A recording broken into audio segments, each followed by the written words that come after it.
So hi, this is Will McGregor, director of the Rome 2 Total War trailer. And Adam Etherington, I was the director of photography. Watching now is the first day shoot actually, which was the Centurion scene where we had two brothers, one betraying the other. Cool. So I guess what we can see here is in the first day in this battalion scene there was it was quite an expansive set with an awful lot of sort of logistical concerns that we had to take into account. There was there were sort of 30-40 extras plus all the principal cast. I think we had about 150 people there on the day. Yeah. I guess one of the great things about it is also one of the tough things about it. It was so large. I mean, it gave us a lot of depth. We could really build people further and further back. You know, we've got this. The environment is basically one long kind of road, and then behind that, through this archway, you know, the environment goes even further back, which is a lot to light and a lot to fill. But once it's all there, you really get depth. Yeah, and we did want to try and create that sense of a greater world surrounding the characters. So it wasn't a sort of too small or intimate as a scene. It was something that really had a sense of being part of a greater entity and a greater environment. Yeah, I mean, definitely you want to get those emotional moments and get in close and really be with your characters, but you want to set them in an epic landscape. And I think that's one of the hardest things to achieve, is to really show that scale, make the world believable. I guess with that scale came the challenges, technically, certainly from my perspective, and then also in turn from Will's, just being able to sort of accommodate the sheer logistics of creating a world of that scale. And we had quite a significant crew that were with us on the day. We used a lot of special effects such as ash and fire effects. I know we had quite a significant special effects department there that were working sort of throughout the day before and then working sort of non-stop throughout the night as we were shooting to create that world and to create the sort of natural atmosphere that really helped to set the scene. Mm-hmm. And it's very important that all of our three scenes had a very different feel. I wanted them to flow together, for there to be a rhythm, for all these betrayals to be kind of connected in the architecture of Rome, but yet you have to recognise them as their own scenes. It can get disorientating. So you have very strong visual elements, be it the fire and the ash and the smoke in here, the sun and the pollen, which is when you're into the Senate scene, and in the bedroom, again, a very different feel. That was very important. And that was something that we spent an awful lot of time focusing on and preparing before the shoot. I know Will had very clear references and very definitive ideas how he wanted each space to look and feel in terms of the colour palettes. I mean, if you look at the three different environments, there's obviously very, very definitive and clear differences in colour and texture and tone. And we really wanted those to reflect the stories that and the characters that were in those stories. Actually, it's a bit hot, but you can try. Oh yeah, so it's working. You see, it's working. Yes, yeah, it's comfortable. But the leather stuff, it's not. It's all the time is tiny. Yes, it has the paint over here around me somewhere. Look at my fingers down there on my legs. It's dirty, dirty stuff. So much dirty. You can see it.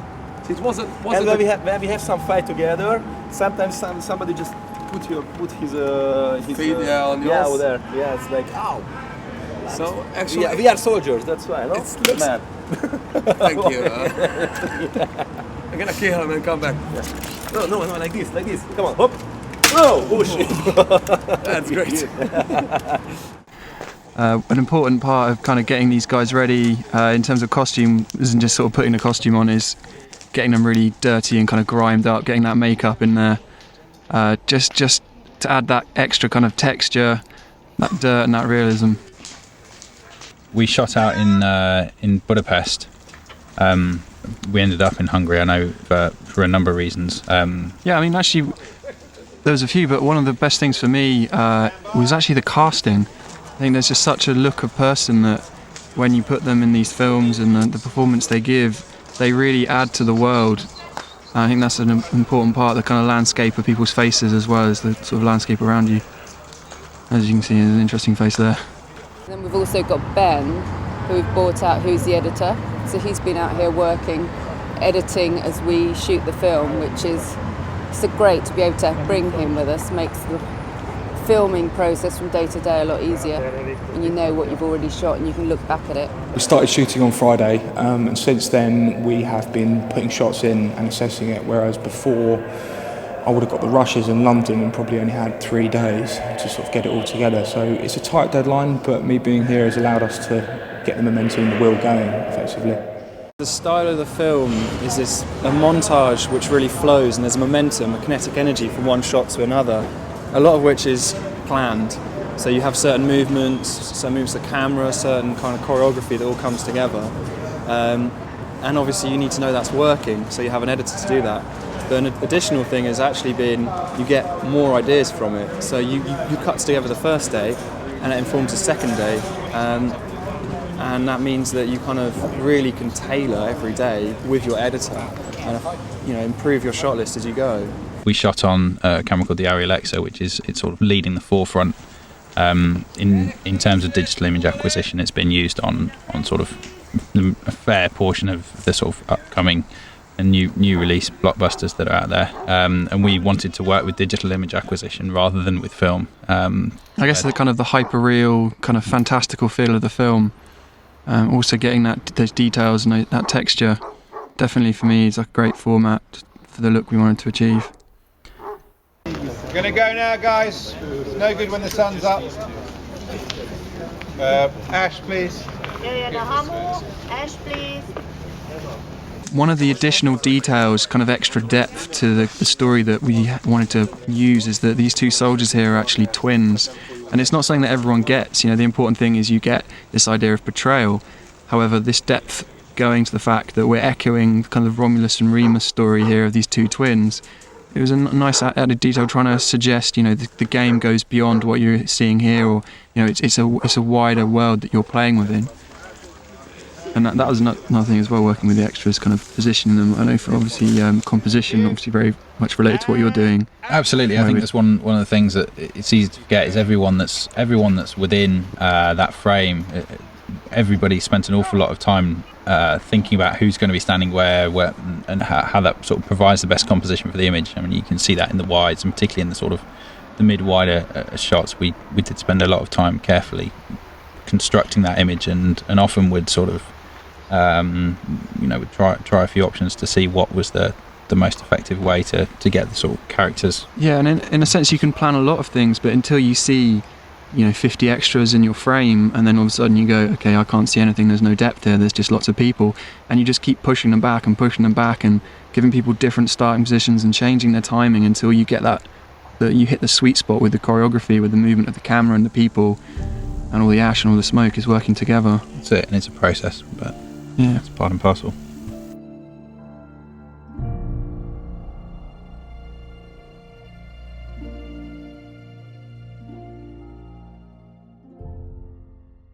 In this scene now, between our ginger assassin and our rather affluent male character, offered very, very different challenges really.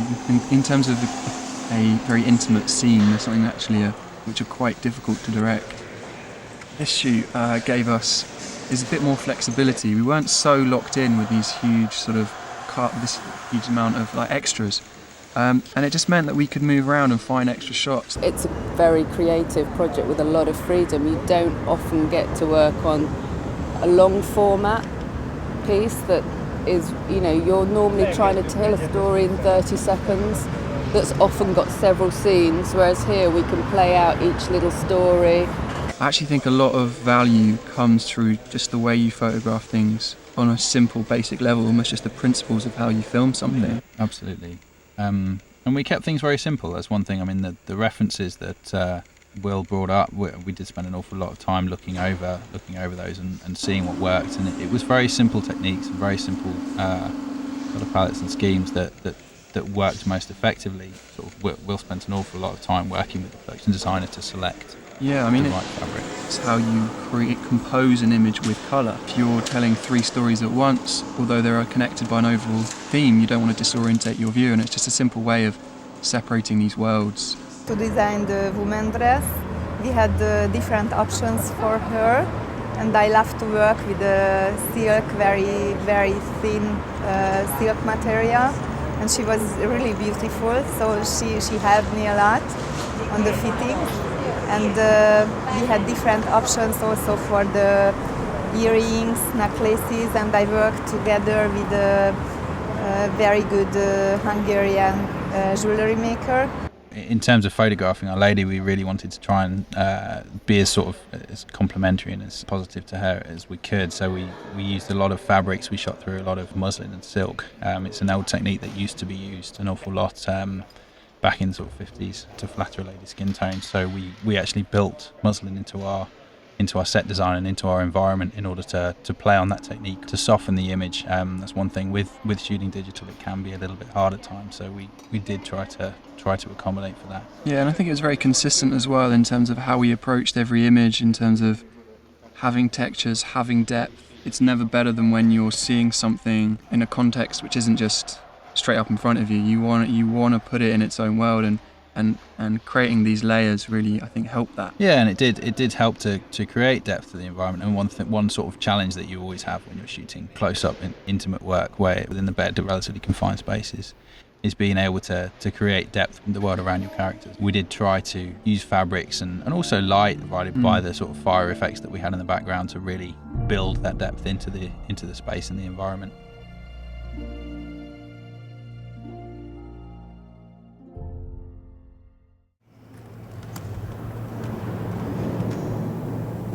So we're moving on to this setup here now, which is the politician. It's this scene here, this is what we've just shot now. So I'm just starting to sort of just see how it fits in the edit, just getting performance, movements. We had what we call like a storyboard edit. Now this is all sort of hand drawings, and what this allows us to do is to basically just start to sort of put the edit together in picture sense. It's very cumbersome and very rough, obviously, but what it does, it sort of just gives a structure so we can foresee that. You know, CA, they know what they've got to do in delivering Rome 2, but we wanted to do their vision justice with what we were making. We wanted to get across all the details that they spoke to us about, the kind of exciting things that will be going on in Rome 2, and we wanted to convey that in this film. I think that's something, although you want to show game footage and people want to see game footage, that you can do with a live action trailer, is you can make it more conceptual and more about what it is you're trying to achieve on a thematic level, to tell a satisfying story with where you feel that the audience feels that they are not missing anything, but yet suggest that there's this greater landscape. We had to, in 2.5 minutes, summarise everything that Rome 2 is going to do as a game, or at least try and suggest it.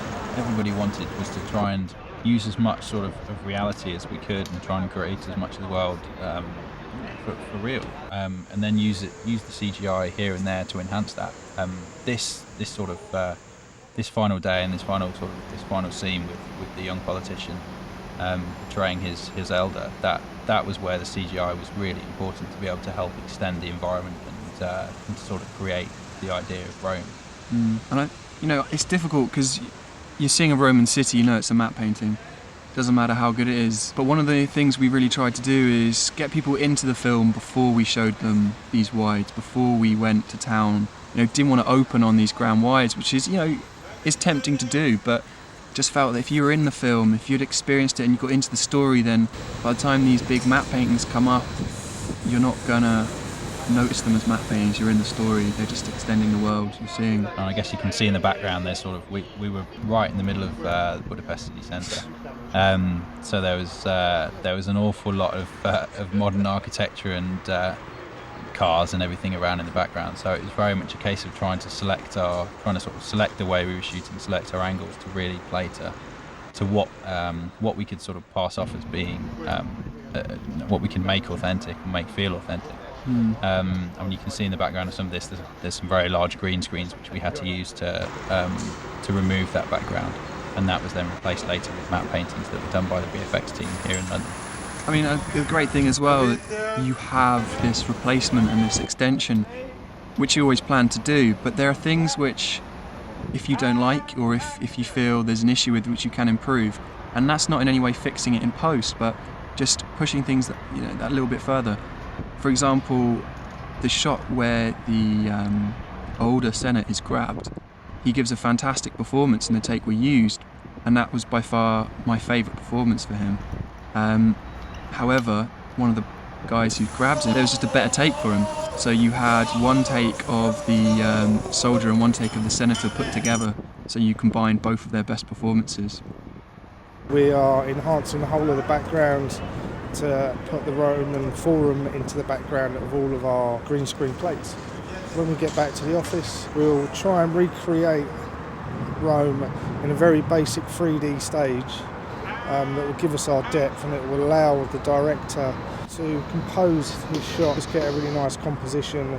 And once we have that and we apply the final matte painting, we'll track it into the shot, potentially reproject it back onto 3D objects if there's any movement or parallax that's needed for these shots. It's the last shot of the film, and it was obviously planned to come up over the bed, it goes to black, and then the doors open from black and this guy's pulled over the top of you. That's planned. On the day, you see him being dragged through, and we're like, well, why doesn't he send his robe over the top of the camera? You know, you'll get this great movement in front of the lens. It just adds so much dynamism. So that's a bit of inspiration on the day, and of just this cloak goes over the camera and it just opens up and it perfectly frames the young senator staring at him being dragged away, just before it closes up again, and then you reveal him. And I think that's just one of the things, really, is this natural variation as much as preparation.